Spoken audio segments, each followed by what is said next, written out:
Welcome to the Flynn Brothers podcast. I'm John. And I'm Jimmy. Today's big idea. Batman is the greatest character in American fiction, Part 2. We run through Batman's rogues gallery of villains, discussing their various traits, origins, and portrayals. Later, we discuss Alfred and Robin, then wonder who is Batman's competition for the greatest character in American fiction. Finally, this is just part 2 of a 3-part podcast. Tune in next week to hear about our favorite TV shows, video games, comic books, and movies featuring the Caped Crusader. It's all coming up. But first, here's the Solons. Oh yeah. Oh yeah. Oh yeah. Oh yeah. Oh yeah. Oh yeah. All right, Part 2. We are going to be discussing mainly Batman's rogues gallery of villains. Yeah, that's a double possessive there. Batman with the apostrophe S, rogue with the apostrophe S. You don't see that too often, do Well, you? it almost feels like it should be rogues apostrophe. Oh, plural possessive. Interesting. Yeah. Interesting. Well, we're not here to talk about grammar. We're here to talk about the rogues. And I think, interestingly, with Batman, you know, you compare him to other superheroes like Superman or Spider-Man. And, you know, Superman's got Lex Luthor, not many other great villains. Spider-Man's got, you know, Green Goblin, Doc Ock, Venom, not too many great villains. Batman really, far and away, has the best villains, not only in terms of quantity, but in terms of quality. Wouldn't you agree? Totally. You know, steel sharpens steel. And that's, I think, what makes Batman so good. Lex Luthor, sort of interestingly, is this bizarro Bruce Wayne in a way. And true. Superman and Batman have certainly gotten to their tiffs in the past, but you wouldn't consider them exactly villains of each other. No.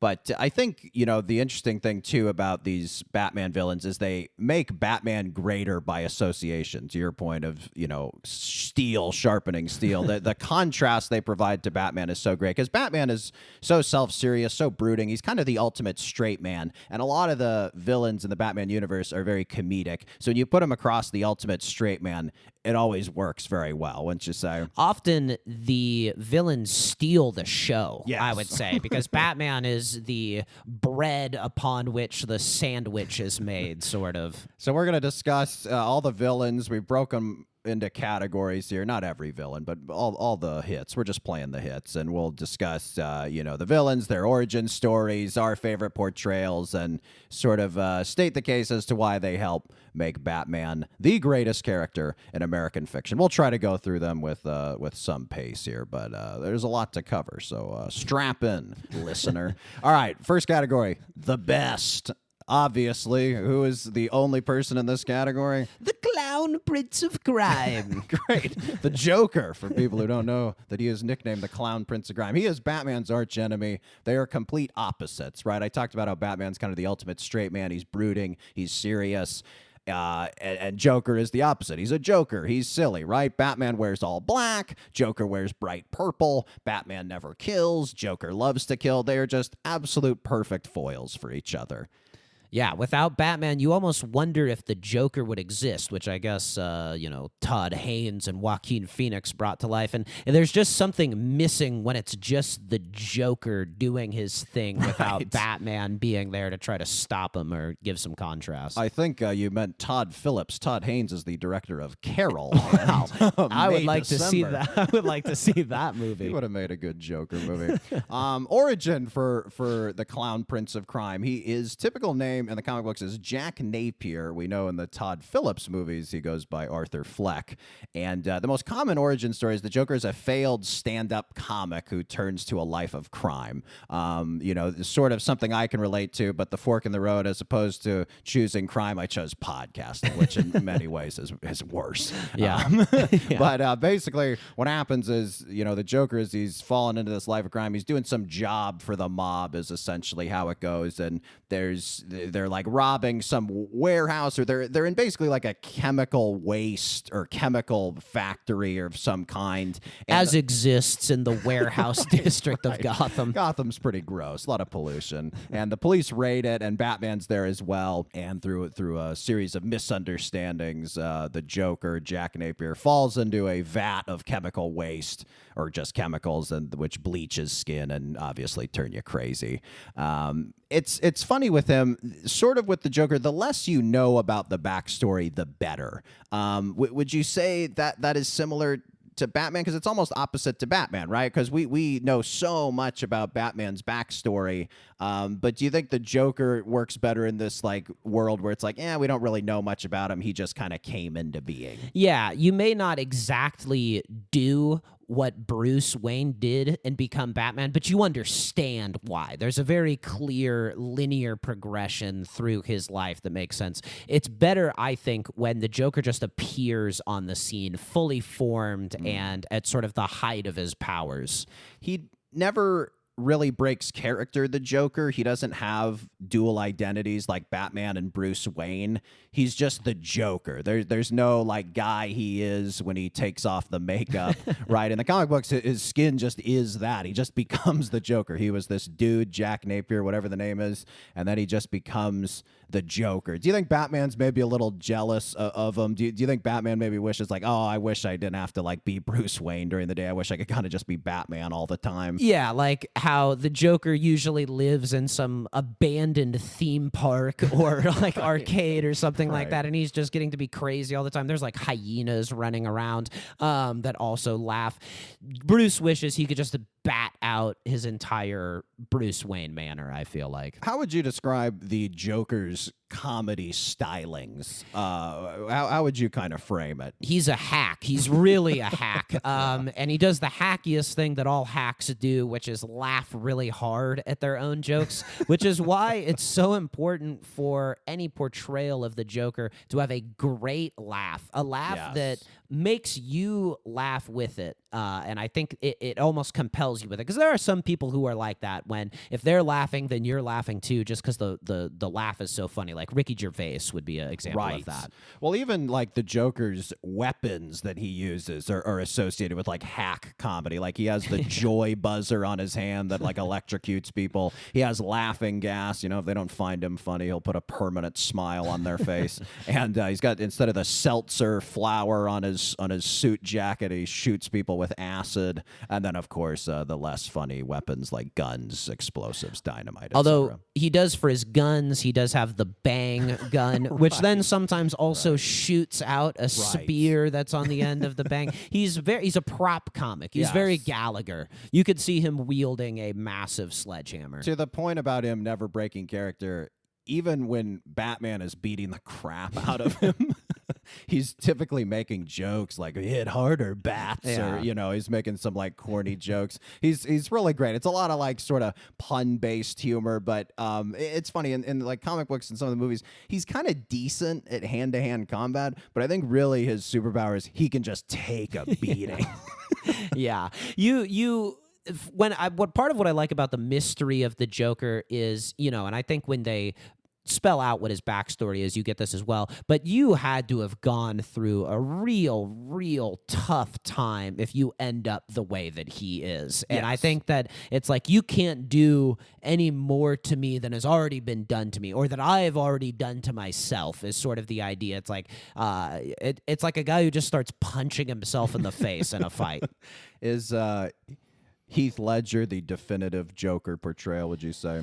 I would say he's a great interpretation of it. It's probably the best performance, but I think in the animated series with Mark Hamill is the truest to sort of the comic books and the original conception of the Joker. I think Heath Ledger brings him into reality, and I think him applying makeup and giving himself the scars, or the scars being there, is such a brilliant touch, and especially even that one little moment during the police funeral where you see him without the makeup is like, whoa, that's something I've never seen before. So Christopher Nolan really had a lot of fun, I think, playing with the tropes of the Joker. But I think if you're going to say who is the one that you think of when you think of the Joker in the abstract, it's the Mark Hamill, I think, comes the closest to capturing that. And then for me, the Joaquin Phoenix, it's almost not the Joker so much as it's Arthur Fleck, and it's just kind of set in this world where we understand the context of what the Joker means to Gotham City and to the Batman world, even though those elements are like pretty absent, especially from the second Joker movie, those who saw Folie à Dieu. Yeah. But it's somewhat present in the first one. But yeah, do you even really view that as like he's portraying the Joker, or do you just kind of feel like it's Joaquin Todd Phillips, sort of their own thing and their own character that just kind of has these tangential connections to the character? Yeah, I think you summed it up right. I think they go even further than Nolan and Heath Ledger with their kind of playing with the tropes of the character, you know, the stand-up comedy, the painting on of the face. You can feel the sort of influence, I feel like, of the Heath Ledger Joker on the Joaquin Phoenix rendition of him. Could you argue that, you know, Joker's such a great character, could you argue he is one of the greatest characters in American fiction, or is he so connected to Batman that it's impossible to kind of view him as sort of his own character? I think it's better the way we've sort of framed it originally, that he brings out in Batman what makes him the greatest character in American fiction. I think you're always excited seeing the Yes. Joker. I think that's something that has sort of undone some of the DC product as well, just with how much they want to get him in, and the sort of Jared Leto Joker. It's such a like, it's an, you know, this is a mixing metaphors here because the Joker is also a card in a deck, but it's an ace. Like, it is Right. card you want to play when you really have a good idea, and when it's done poorly, it's extremely it's a low floor, high ceiling character. Well said. All right, next category. Always great. We have, first up, Catwoman. Her alias is Selena Kyle. She always wears all black. She's kind of a jewel thief slash cat burglar. Of course, she is obsessed with cats, lives with many of them, and is very much a kind of sister character, you'd almost say, to Batman. She's you know, her name vaguely rhymes with Batman. She wears vaguely a similar outfit.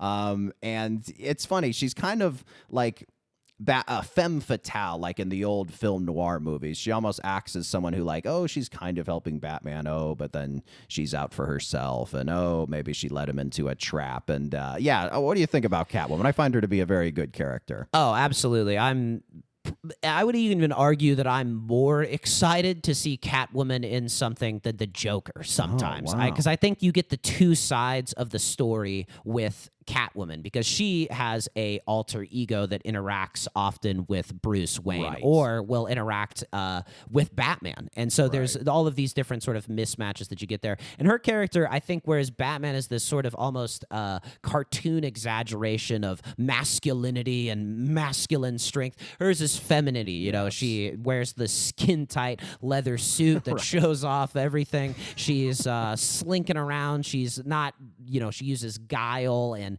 flirtation and all of these sort of more softer methods, as opposed to Batman, which is basically just fists and gadgets and slamming skulls into concrete. She's kind of the only female character who consistently flusters Bruce slash Batman. She's kind of the only female character we see who really has a hold on him consistently throughout the mythology. Her weapons include a bullwhip, claws, much like a real cat, and then bolas, which she uses.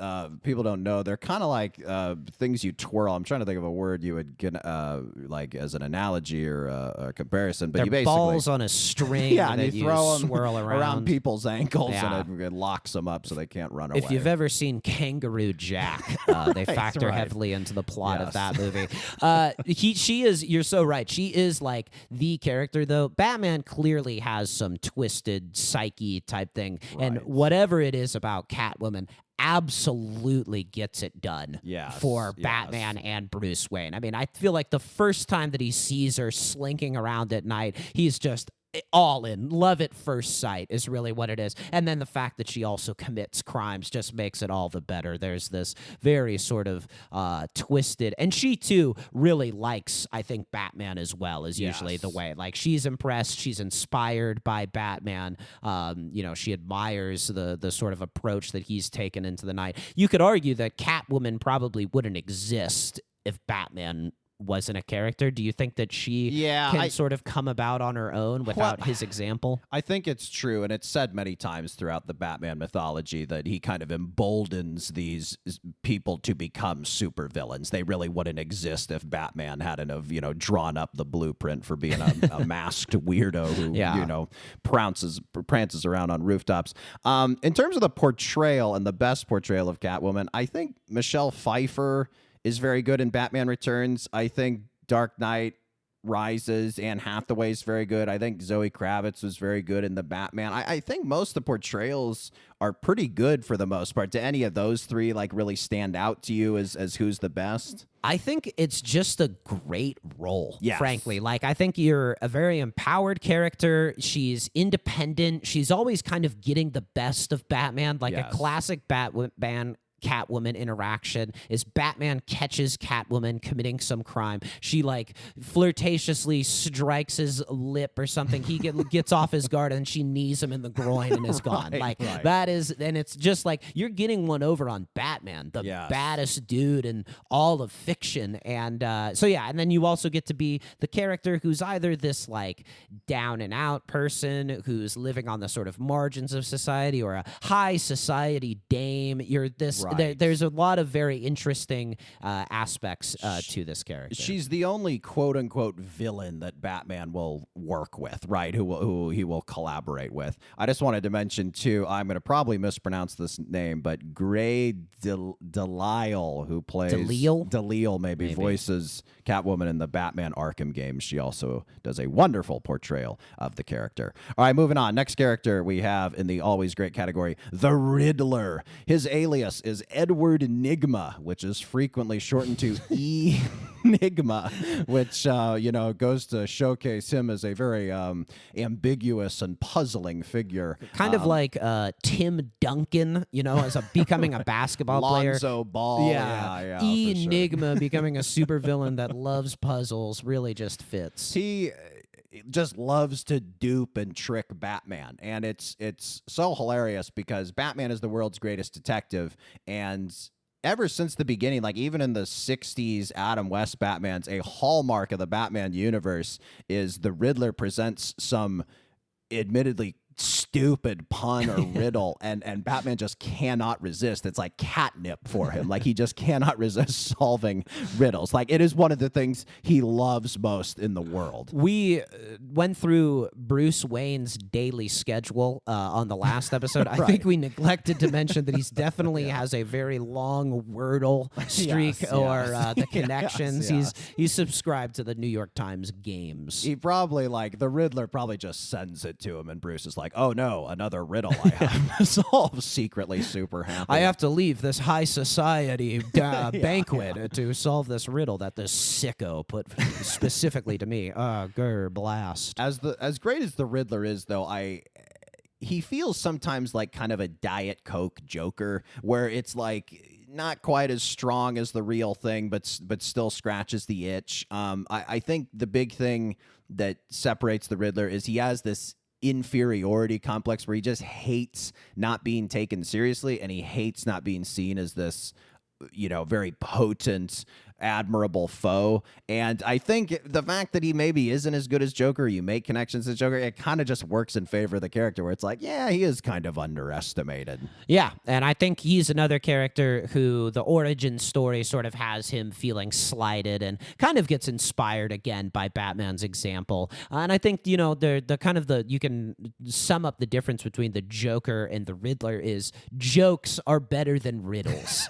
yes. Yeah, I'd rather read a joke book than a riddle book. That's true. I think too, Riddler is less skilled at hand-to-hand combat than Joker, and he can't take quite as brutal of a beating. So I think Batman likes going up against him on an intellectual level, but on a physical level, maybe just too easy of a foe to slug it out with. Yeah. In the video games, he invents these like robots that fight Batman, which I feel like Batman would enjoy that. But again, that's just that's just sort of target practice for him. I think he likes the flesh and blood criminal. Best portrayal, we're pretty aligned on this.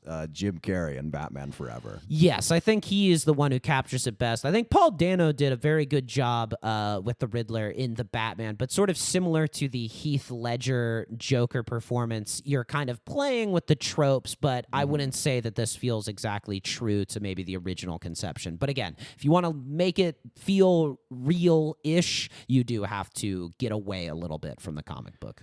I think, too, we're perhaps still waiting for that definitive Riddler portrayal. There's still room to have a definitive one. I always thought that Eric Andre could be a pretty interesting, just the manic energy that he has on those man on the street segments, I think would really serve that character well. I like that. Next character, we have Two-Face. His alias is Harvey Dent. Harvey Dent, of course, was the district attorney of Gotham City and close friend of Bruce Wayne.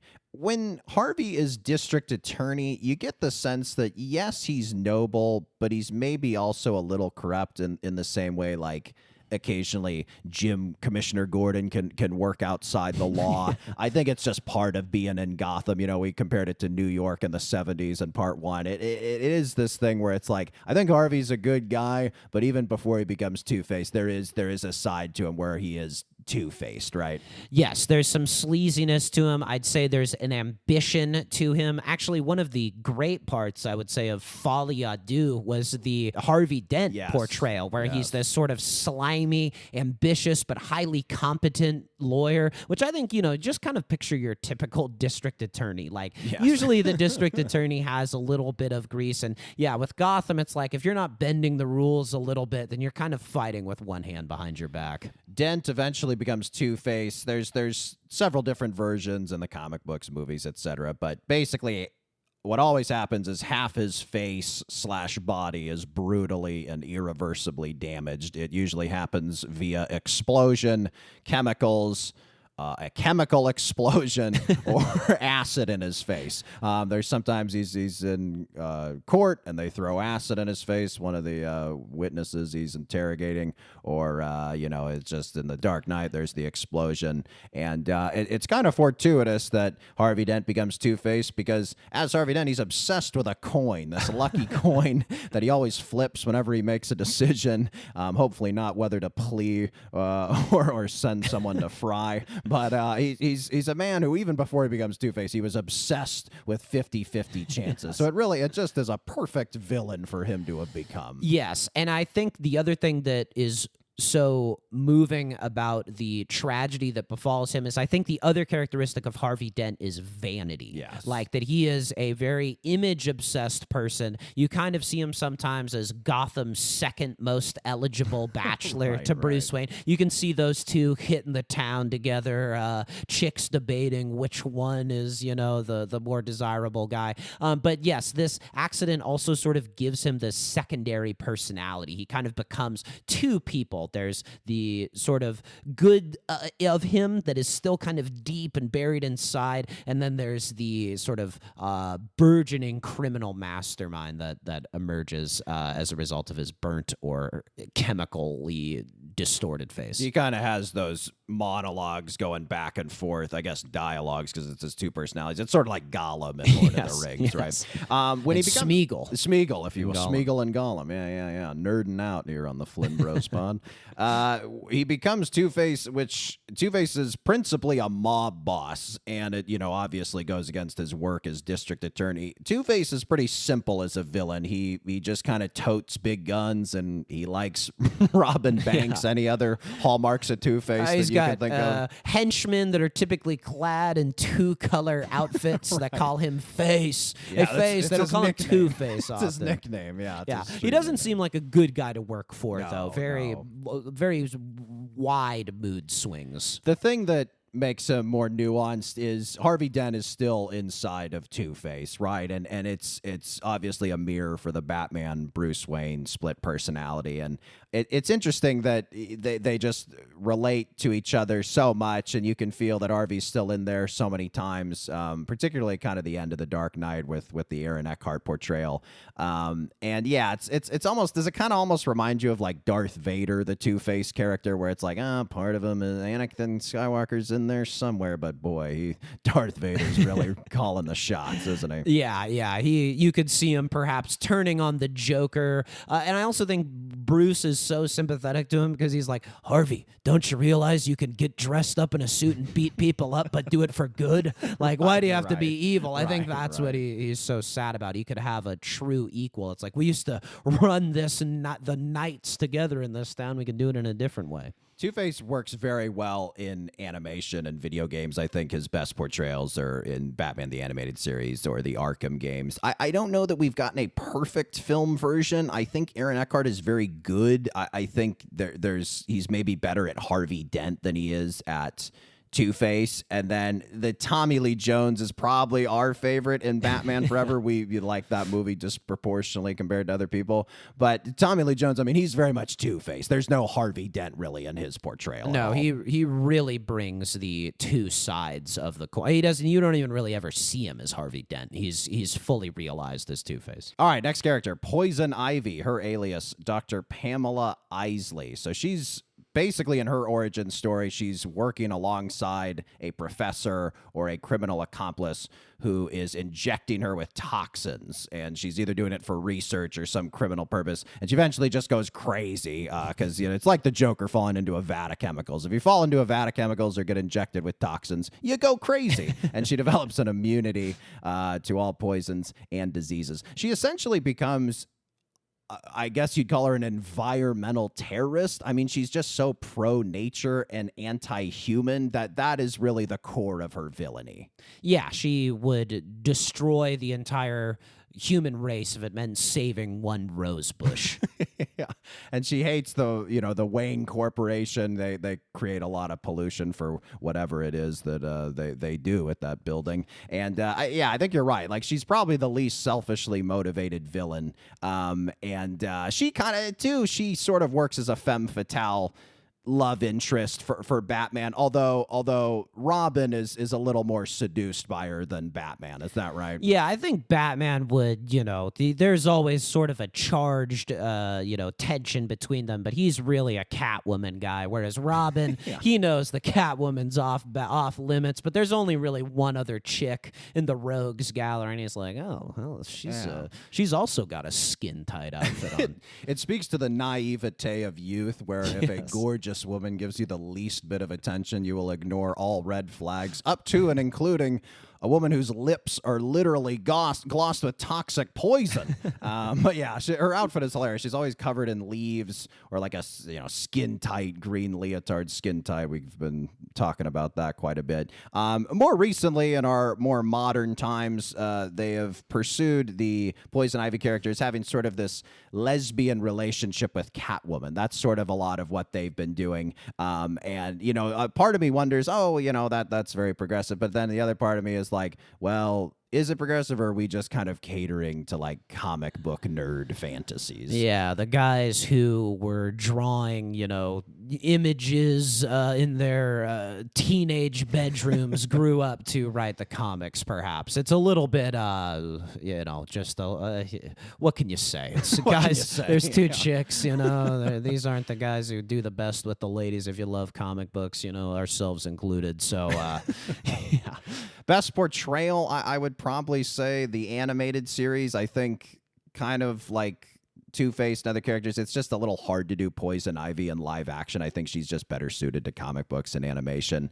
I will say this, though. We watched Batman and Robin for the first time when we were very young, and I will say that I was probably too young to know I was into ladies, but the image of Uma Thurman as Poison Ivy is singed in my adolescent memory. And if it's a terrible movie, Batman and Robin, but if it comes in on TV and her scene is playing, I will occasionally watch for a sec. But yeah, I don't know. It must have been probably the first time I understood romantic attraction, 5 or 6 years old. It sounds to me like you're a bit of a Robin, Jim. yeah, ignoring all the red flags. All right, let's take a quick break and we'll come right back.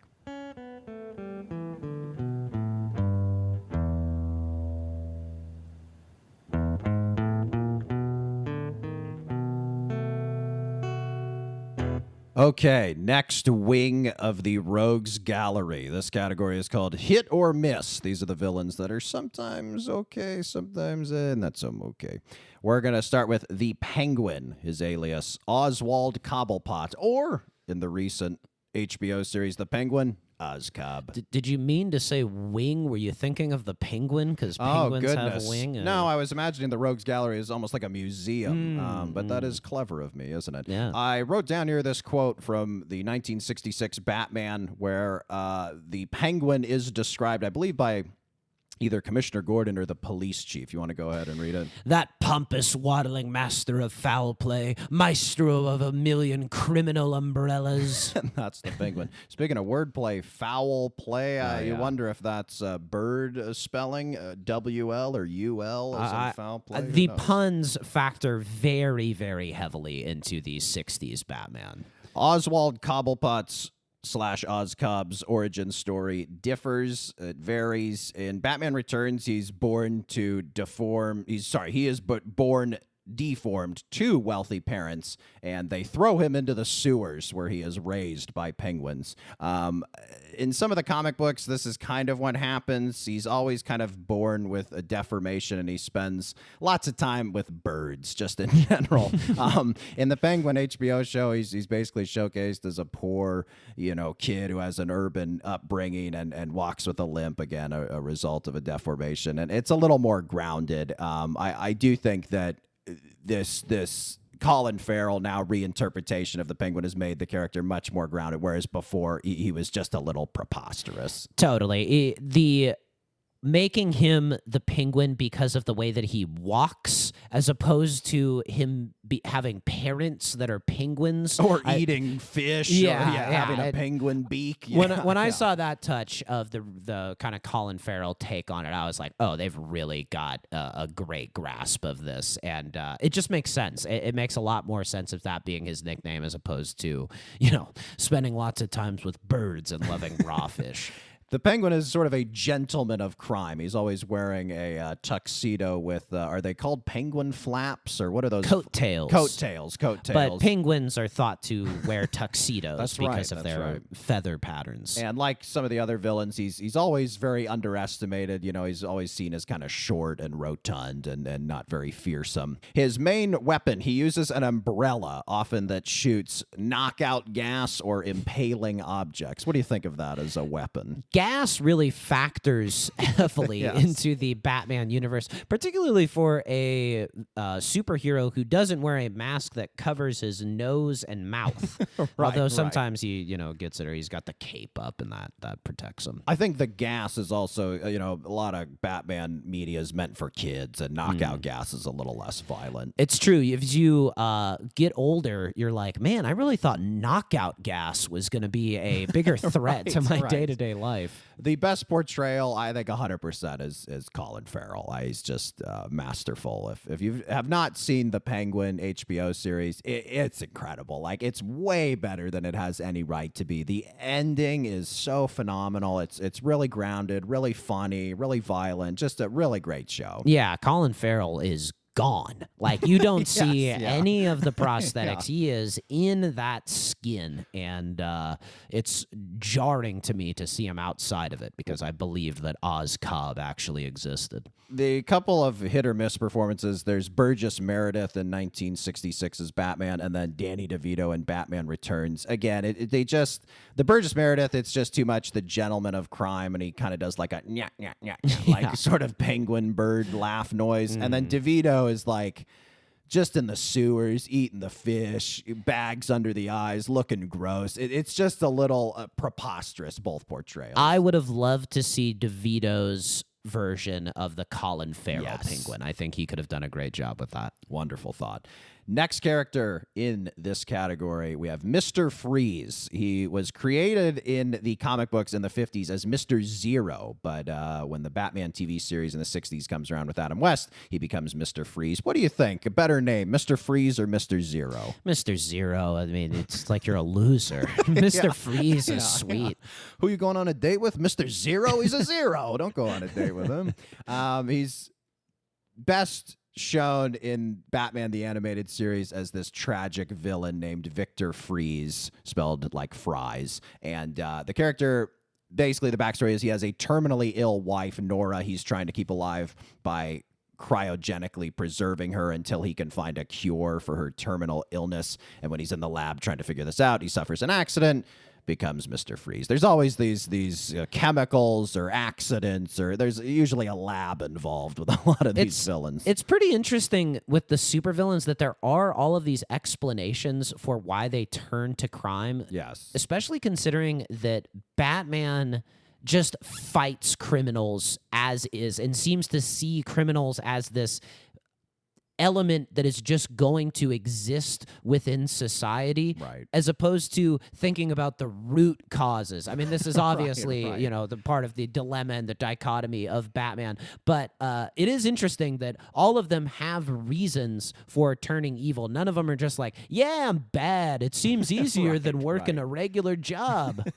I think similar to Poison Ivy, Mr. Freeze has sort of noble purposes for his crimes. You know, he essentially commits crimes to raise money to fund further research to try and cure his wife, which puts him into conflict with Batman. Like you say, Batman views crime as black and white. You know, there's crime and there's not crime. And frankly, a lot of the time, Batman is sympathetic toward Mr. Freeze, and he'll sometimes work with him, hesitantly like he does with Catwoman. But Batman just kind of is hesitant to slug it out with Mr. Freeze. He kind of just feels bad for the guy. Well, also because Mr. Freeze is typically encased in this like titanium exoskeleton that keeps him like cryogenically frozen himself. So there's not really much good for slugging Mr. Freeze. Hurts the knuckles. That's true. The best portrayal, as I sort of mentioned, is in the Batman the Animated Series. The worst, most people would agree, probably even this man, Arnold Schwarzenegger in Batman and Robin. I jotted down a couple of the puns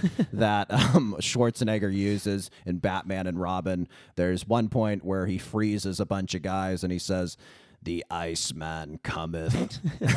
Then there's another time where someone's begging for mercy, and Schwarzenegger, as Mr. Freeze, says, "I'm afraid my condition has left me cold to your pleas of mercy." And then I'll let you do this one. After freezing Robin, what does he say? Stay cool, bird boy.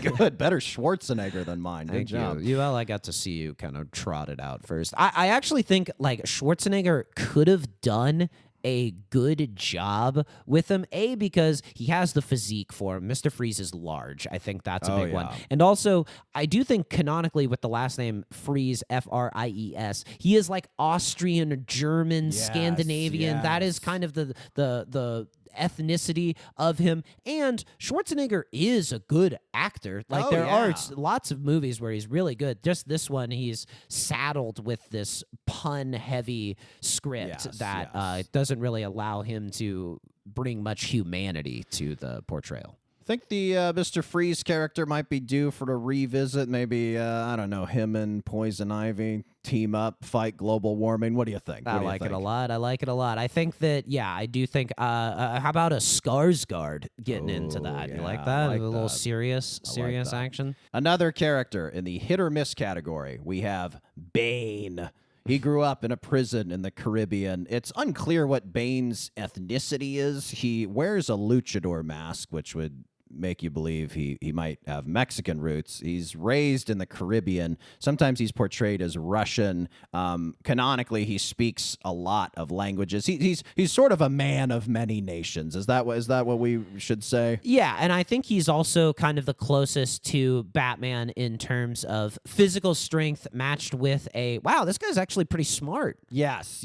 I think first and foremost, when people think of Bane, they think of the superhuman strength. He has this venom that pumps his muscles full of poisonous power, would we say? I think he's probably the best physical match for Batman. It can kind of show Batman's more skillful nature as opposed to his brawn when fighting Bane. And yeah, I think Bane probably just likes fighting Batman. He probably doesn't get too many challenges in hand-to-hand combat. Yeah, I mean, he's a wrestler sort of with the luchador, and the guy who holds the title belt or the what is it? The gadget belt? What's it called? Bat belt? Oh, the utility belt. The utility belt. He Yes, wants the yes. utility belt for Utility Batman as the belt. biggest badass in all the land. He's usually brought in by weaker villains to kind of beat up Batman. In the Batman and Robin movie, I think Poison Ivy kind of uses Bane. Yeah, again, Bane is just reduced to kind of going, "Roar," is Yes. sort of his character. I think the Tom Hardy performance is probably the best attempt at doing what you're talking about, where Bane is somewhat intellectual as well as physically powerful. I think the issue with the Tom Hardy performance is it seemed like they had to do all of his dialogue as ADR, like they just kind of couldn't record it correctly on set with the mask.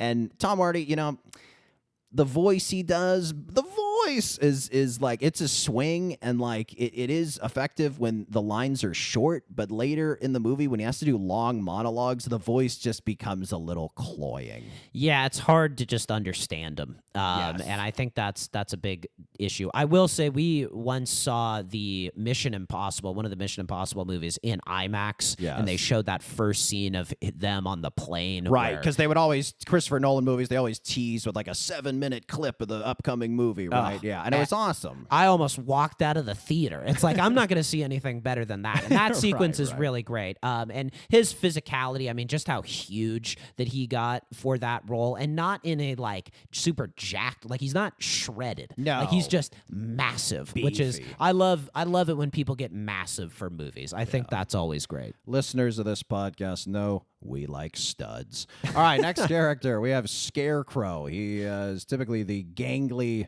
psychiatrist at Arkham Asylum. I didn't jot down his name. Would you mind doing some quick Give it a research? quick. I forget. It's Dr. Jonathan Crane, maybe I Yeah, want to that say. sounds Does that right. sound right?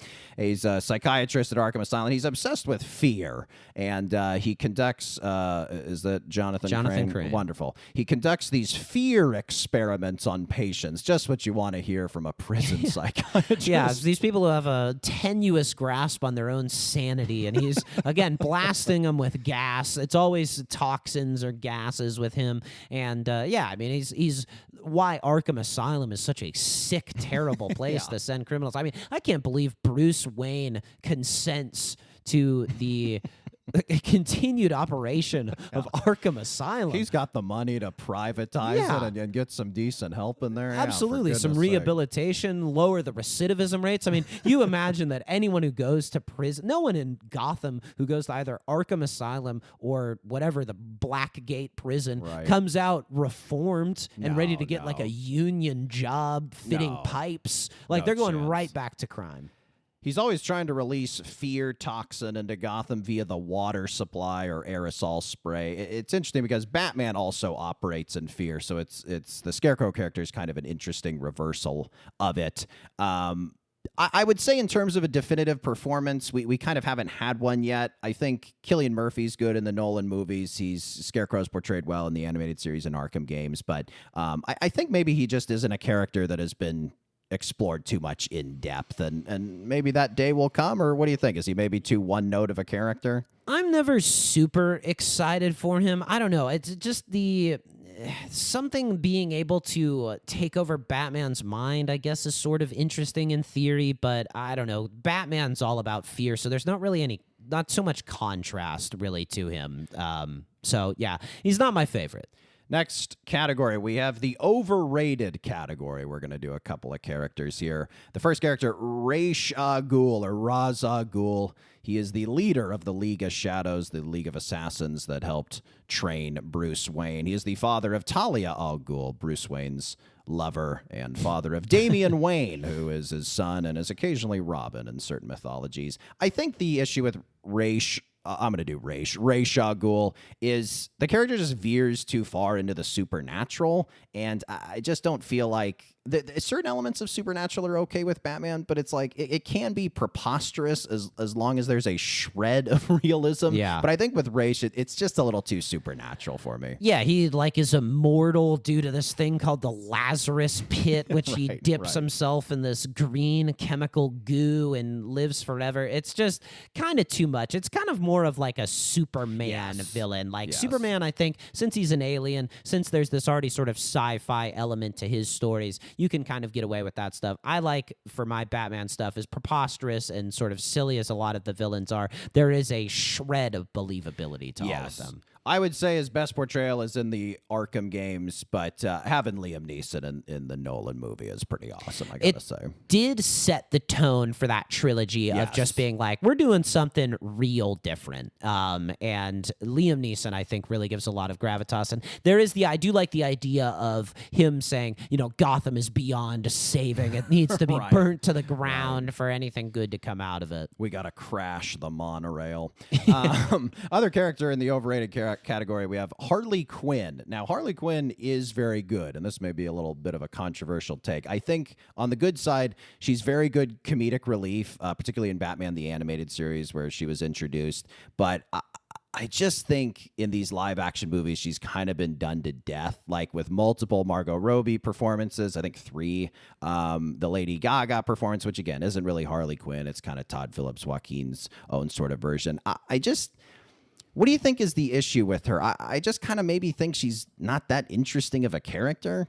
We haven't dived too much into it. Our beloved producer, Will Slade, says that the new animated Harley Quinn show, she kind of gets to stand on her own and give her own 2 legs. He's given the it's good sort of Italian 3-finger gesture. But yeah, I think typically the way that you see her and the way that I think of her is if the Joker is Johnny Carson, she is the sidekick to the late night host. The Ed McMahon. She is the Ed McMahon. She's similar to me of like Smithers to Mr. Burns, of just a sycophant. And I think she elevates the Joker's character. And with the sort of going along with it, she also lends some credence to the Joker. Like, the Joker is a lot more off-putting when there isn't a woman who's like, I think this guy's great. Like, when he's just alone, it's very sort of, oh, God, this guy's really gross. But then it's like, if there's some gal who's willing to stick with him through and through, it gives him sort of more gravitas and dimensionality as a character. So I think that's why it's been a little bit hard, as certainly Margot Robbie has really tried hard and is giving a committed performance. I think her performance is good for the most part. I think the one scene that has gotten really popular online that we roll our eyes at a bit is there's this scene where she gets out of jail or something and she orders a bacon, egg, and cheese sandwich at a bodega. I think it's in the Birds of Prey movie. And it's just weird that Harley Quinn is obsessed with a bacon, egg, and cheese. It's also like Margot Robbie, it's like I would assume she has like a pretty strict diet, so it's like a little hard to believe she's indulging in that. But maybe you get out of prison, maybe, who knows? But it just is like to me. It shows the issue of this character is a little one note, and we're just desperately trying to like throw things against the wall to color her in a bit. Yeah, I think because she's so one note, it's hard to riff on the established precedent of what she is. Where with characters like, say, Two-Face, there's all of these different characters, there's all these different ways that you could take him because there's all of this stuff that's known about him and has been established for years. But maybe, as more and more Harley Quinn lore gets established, she'll become a more popular character for us. She's obviously a very popular character. A very popular Halloween costume as well, we should mention. All right. We're going to do our last category here. We have underrated. We have 2 in this category. First is Clayface. His alias is Basil Carlo, who is a B-list actor who is transformed into a sentient, ever-shifting ball of clay/putty. Essentially what happens I think he's either an aging actor or he's disfigured, and he turns to some treatment that's experimental that will give him, a good-looking face to get him from the B list to the A list. And essentially, his downfall is vanity. It's kind of like Harvey Dent, where there's this hideous exterior and yet a decent and good interior. But yeah, what do you think? Do you like the Clayface character? I think he's interesting. Certainly, I think it's like him being inside. He's like a zombie almost. You can maybe get him with an anecdote, not an anecdote. It's pretty much the only one who seems like he could be saved. But the other thing that's interesting with Batman for him is Clayface, since he can change his appearance, can appear to be other people, and also he can absorb Batman's blows. So it requires Batman to sort of use his intelligence to beat him. He's very good, I think, in the animated series, the Clayface character. I think DC is currently making a movie, and I'd be curious to see a Clayface standalone. So I say best of luck. Go for it. Last character in the underrated category, we have the Mad Hatter. He is obviously inspired by Lewis Carroll's Alice in Wonderland, and frankly, a bit of a ripoff. There's a Mad Hatter character very famously in that, and it's basically just a whole cloth ripoff, isn't it? Yeah. Inspired is another, plagiarized would be another word for it. Mad Hatter's somewhat similar to Scarecrow. Scarecrow's all about fear, whereas Hatter is more about madness. He's obsessed with making Batman question his reality, usually by drugging him with some LSD adjacent drug, which is potent because Bruce/Batman is already pretty borderline insane, wouldn't you say? Yeah, absolutely. He's kind of an excuse, I feel like, for animators, both in video games and the sort of cartoon series, to just go nuts and really get loose and wild with the stuff that they're putting on the screen. He's very small physically, and, again, his strength lies in his intellect and ability to make Bruce Wayne go mad. You almost could see him in a standalone thing being like the head of a cult or, something like that in one of the Batman movies. I think maybe, what do you think? Does he maybe just work better in animated? It's a little hard to buy him in live action. Yeah, I mean, Tim Burton tried really hard with Johnny Depp to make the Mad Hatter character work, and I guess those movies grossed a bunch of money, but I don't think anyone really revisits them too often these days. All right, quick break. When we come back, we're going to talk about Batman's allies.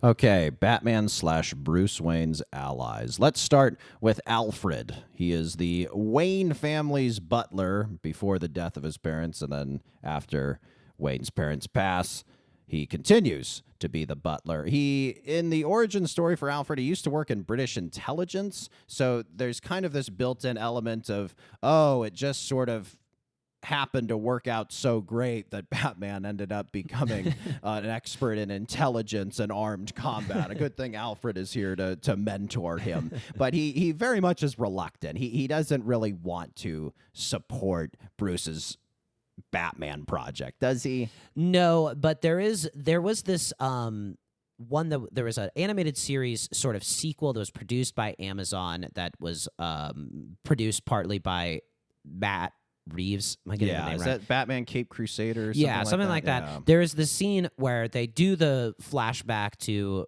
Bruce Wayne's parents dying, and Alfred's just devastated for the poor boys. Like, oh, Master Bruce, let's go home and have a hot chocolate. How does that sound? And Bruce is just staring sullenly off. And listen, if a little boy doesn't respond at all to hot chocolate, he's really, really sad. And then later that night, Alfred awakens, and Bruce is just standing in his doorway, and he's saying, "They're going to pay. They're all going to pay." And I think that's sort of the dynamic of it, where Alfred feels so bad for Bruce. I mean, he probably changed Bruce's diapers, and just loves him so much that he's willing to go along with him on this journey. This is what Bruce wants to do, and as his butler, Alfred is duty-bound to serve him, right? I also think Alfred does. There's certain elements where you see Alfred getting a kick out of Yes, being. Yeah, I know. I'm yes. back in the saddle here. Yes, he misses the juice from his British intelligence days. And,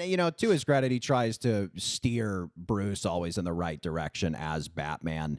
We're both big fans of the Jeeves character from P.G. Wodehouse. Alfred was sort of inspired by Jeeves, wasn't he? He's sort of another word you could use is plagiarized. There's the character that Jeeves serves in the P.G. Wodehouse is Bertie Wooster, who's also sort of this rich son who doesn't really know what to do with himself, and so whereas Bertie Wooster just kind of gets into misadventures in high society. It's a fascinating because Jeeves is also highly capable, just as Alfred is. Alfred really can pretty much be relied upon by Bruce or Batman to do anything, whether it's dismissing a date that he no longer wants to see or remote piloting the bat plane to him.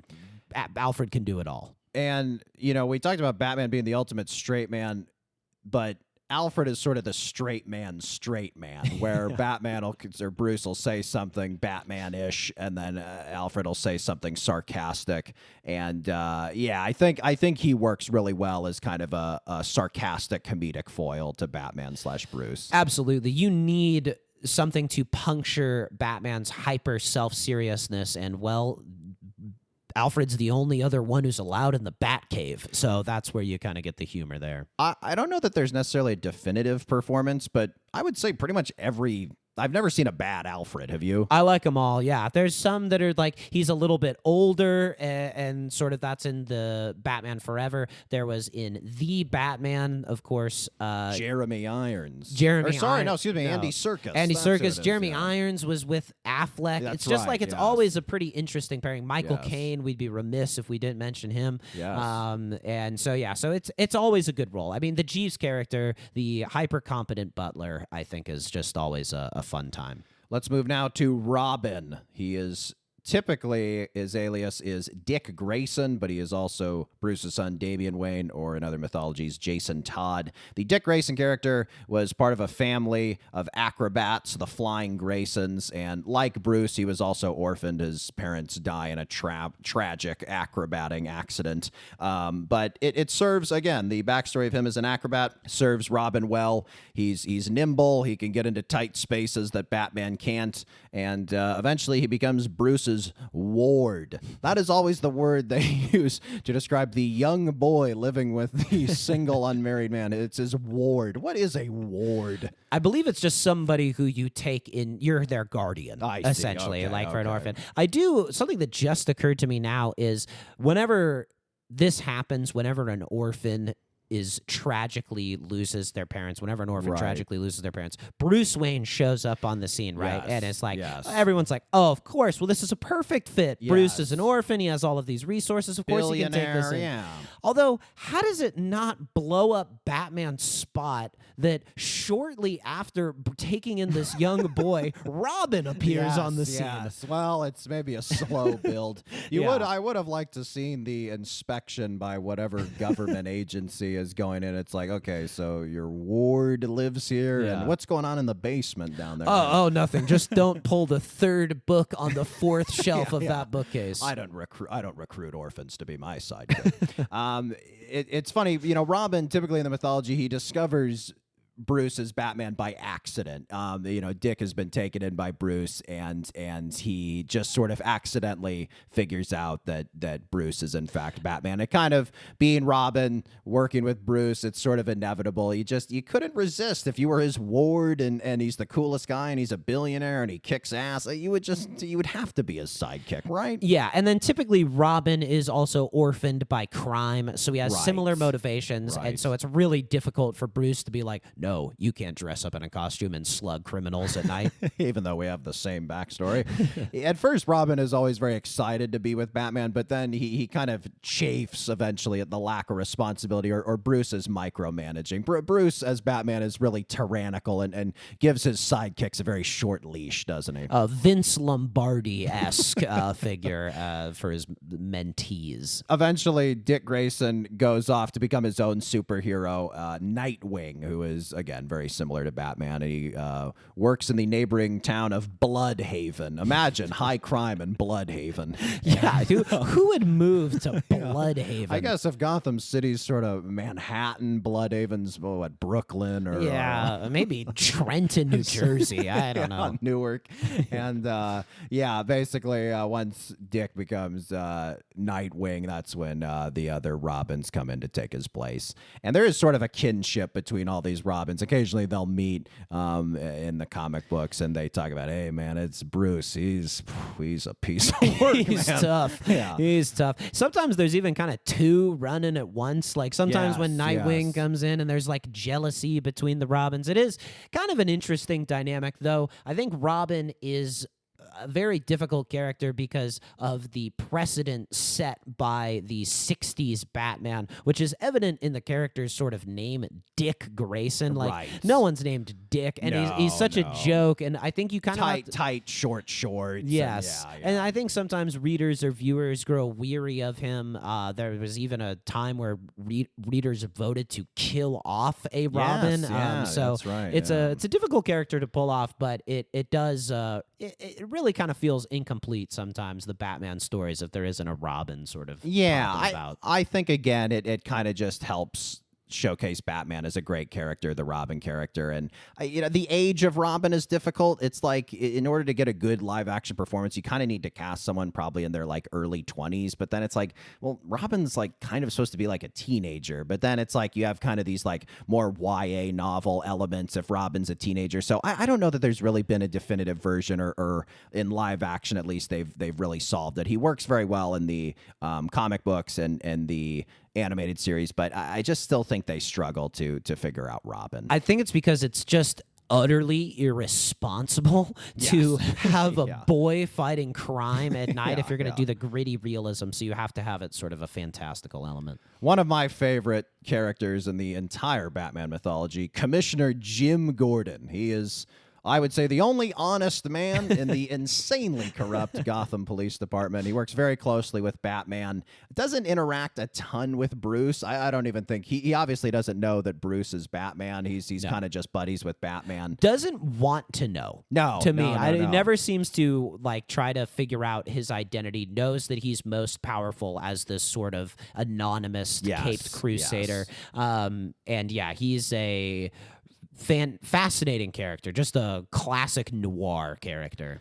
A character that Commissioner Gordon often works with is Harvey Bullock, who is sort of somewhat noble but a mostly crooked cop in the Gotham Police Department. It's hard really for Commissioner Gordon to get dinner with any of his coworkers. They're all just taking bribes and hooking up with prostitutes, and just like, it's pretty hard for him to like have a buddy he can bring over for dinner, isn't it? Absolutely. Another thing I think that's funny about his character is he's like canonically wears glasses, which I think is such a funny feature for a police commissioner. That's why I like him. Maybe. Yeah. Bespectacled. Yeah. But along with Batman, Commissioner Gordon, they really get results. Often Commissioner Gordon, like to your point about not questioning Batman, oftentimes criminals will just be gift wrapped to him, tied up on in front of City Hall.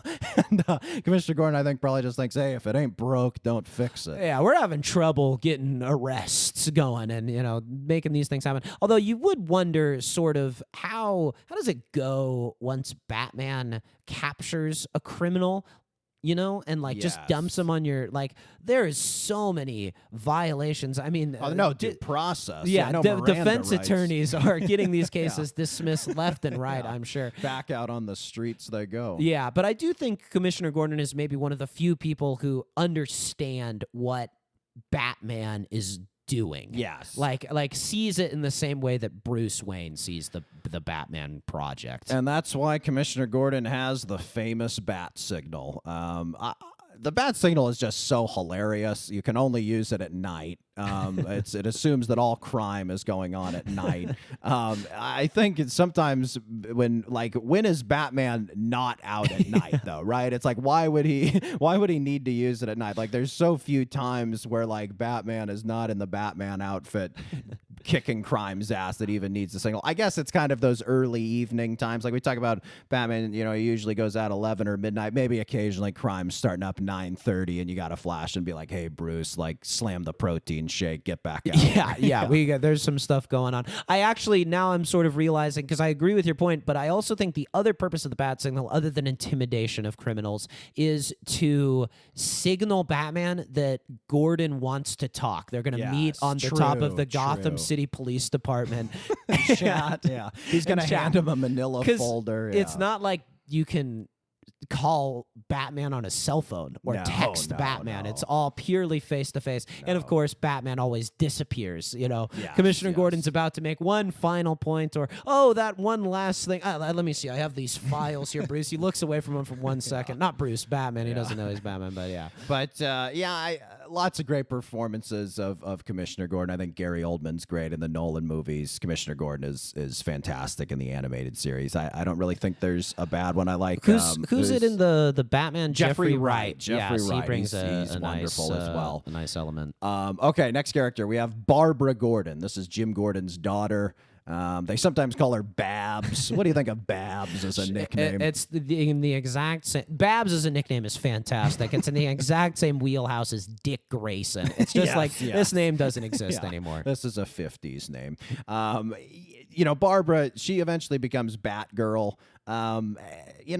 She's really got a thing for Bruce, and she eventually has a thing for Dick Grayson. I think they eventually get together, but yeah, it's sort of how you going to keep them down on the farm once they've seen Batman, It's true, because she obviously cares about criminal justice, being the daughter of a police commissioner, and, you hear, I'm sure, story after story of foiled attempt to moderate crime, and here's a guy in, a full suit, looking awesome, like lantern jaw poking out from the cowl. I mean, There's a very lurid mythology with Barbara Gordon from the graphic novel The Killing Joke, where the Joker paralyzes her and she kind of stops being Batgirl and instead becomes Bruce's basically like IT specialist as Batman. So like she's basically like bound to a chair and just kind of like helps him with surveillance and stuff like that. That's how the video games kind of portrayal. It's a very interesting portrayal, and she serves such a great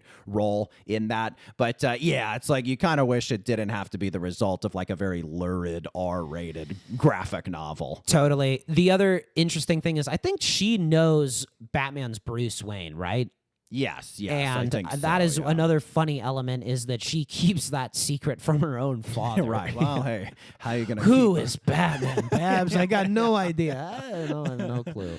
All right, really quick, just want to wrap up. I jotted down some character names because I think we got to test our hypothesis here. Again, our hypothesis is that Batman is the greatest character in American fiction. I jotted down some names I think can act as is possible competition for that mantle of greatest character in American fiction. I'm just gonna zip through them. You tell me if they hold a candle to Batman, if it's a no-go, if there's an argument, anything like that. Sound good? Yeah. All right. These characters I pulled from novels. From To Kill a Mockingbird, Atticus Finch, a very noble character, but what do you think? Does he hold a candle to Batman? Only in one book.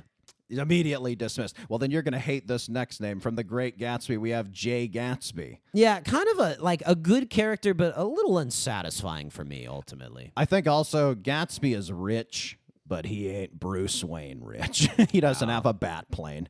All right, more novels. Huckleberry Finn, as good as Batman? Boy. No, I mean, of course not. He's a boy. He's a child, but maybe as good as Robin. What would Huckleberry Finn be like as an adult?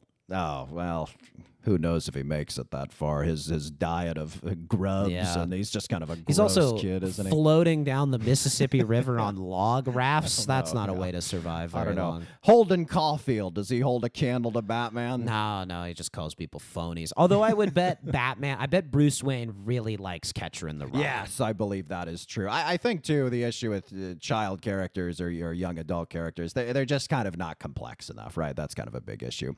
You jotted jotted one down here. You got what's this one? This is The Invisible Man interesting. by Ralph Ellison. A very powerful character. I remember reading this in college and being really blown away by it. There could be a Flynn Brothers book club There you mentioned, go. but yeah. I have not read it, I'll admit. That's very good, but it's a fairly metaphorical. He is literally invisible, and so it's yeah, and that's I mean, sort of the metaphor there. But yeah, I mean, a great character, fascinating perspective. Ralph Ellison, brilliant writer, but. This was, I'll admit, a suggestion. I wanted to cover all of our bases, and for the first time ever, perhaps we resorted to. No, we've done it before with the social media. I asked Chat GPT, who are the greatest characters in American fiction, just to make sure we had covered all of our bases. I asked the robots. We consulted the robots. Yeah, I think issues with these characters. At most, they're in 2 or 3 novels. I think Huckleberry Finn's maybe in a few, but there's just not enough mythology. With Batman, we have countless TV shows, countless movies, countless comic books. There's just so much more mythology. It's kind of like with our podcast about Red Dead being the greatest Western, because it's the longest, because it's the biggest. That's one of the reasons that makes it so great. All right, I got some cartoon characters for you from American fiction. First up, we have Bugs Bunny. No. Mickey Mouse. No. Homer Simpson. Not quite. I think the issue with all these characters is they are all really simple one-note characters. Bugs, he likes carrots. Homer, he likes donuts, and Mickey likes Goofy, I guess. Minnie, I don't know. Minnie, What is perhaps. Mickey? What is Mickey like? I don't know. Getting up to having fun, I guess. Yeah. I'm not really sure. These are characters, though, that are made more for children. Homer is interesting. Homer, I think, maybe could have the most of an argument because he's really more complex, particularly in the early seasons of the show. Yes. He's incredibly dumb, but there are moments of great emotional intelligence that Homer showcases. He really loves his wife, Marge, and, it can be cruel to Flanders sometimes, but also helps him out. And just there is something to Homer Simpson as a character, but there isn't the sort of edge that Batman brings. There's more limited stories that you can tell with Homer. I think you could argue Homer is a greater capital A American character in terms of what he symbolizes about America, but as a character, I just don't think he's as complex. Yeah, and I think the other thing too with Bugs and Mickey, they're just in short bursts, right? These very short cartoons, and right? they're not human. I mean, Homer right. represents, I would say, maybe the everyman of America, whereas Bruce Wayne / Batman is this sort of idealized rich person. All right, a few other superheroes. We've mentioned them before. Superman. Not as interesting as Batman. He's just boring. He's just kind of like infallible, other than kryptonite, and he's just not that complex. Spider-Man. Getting more interesting, but I like the grown-up version of Batman as opposed to, I feel like Spider-Man is best as sort of a teen, and teens just have less, there's just less life that has happened to you. It's just not as complex. It's their problems are small potatoes compared to some of those problems Batman and namely Bruce have to deal with. And then I don't love this character, but it behooves mentioning because we're talking about American fiction, Captain America. Yeah, just kind of a bit too much of a goody two shoes, and him being transported through time is sort of interesting, I suppose. But that's at a certain point, there's only so many things where you can be like, what, Wi-Fi? A couple of characters from myth I wrote down. Paul Bunyan. Come on. No. How about John Henry? Built the railroad single-handedly. That's pretty sweet. Paul Bunyan, I mean, they're both pretty sweet. I mean, Paul Bunyan fell in trees and John Henry, but they're just like... Both guys jacked, it should be noted. It's true, and probably like at least 8 feet tall. But yeah, I mean, they're more like allegorical characters to explain how... the West was won, I suppose. So I shouldn't even name Johnny Appleseed, you're telling me. He might have been a real guy, though. I don't know if he was fully mythic. Paul Bunyan and John Henry would both kick Johnny Appleseed's ass. That's true. Yeah, I think similar to the villains and the side characters, the competition that Batman has for greatest character in American fiction just... Again, it just serves the myth, serves the thesis that even by comparison, even by juxtaposition, this is the best character in American fiction. I think that's true. And I think also the other thing that's so interesting about Batman is that so many different great artists and creative minds have put forth their version of it and built out the world and given you these little corners to explore. And it's really a project of many Americans, whereas like Gatsby or, Atticus Finch, that's one author writing it, as opposed to, Bugs Bunny, Mickey Mouse. These are all like from one studio, but Batman has really been a group project of many great minds throughout American history. See you in part 3, buddy. I'll be there. Please subscribe, comment, and leave a rating. Send questions, comments, or big idea suggestions to our business email, flynnbrospod@gmail.com. Thank you to our producer and lover of the Harley Quinn show, Will Slade. And we'll see you next time on the Flynn Brothers podcast. Take care, buddy. Buddy, you take care.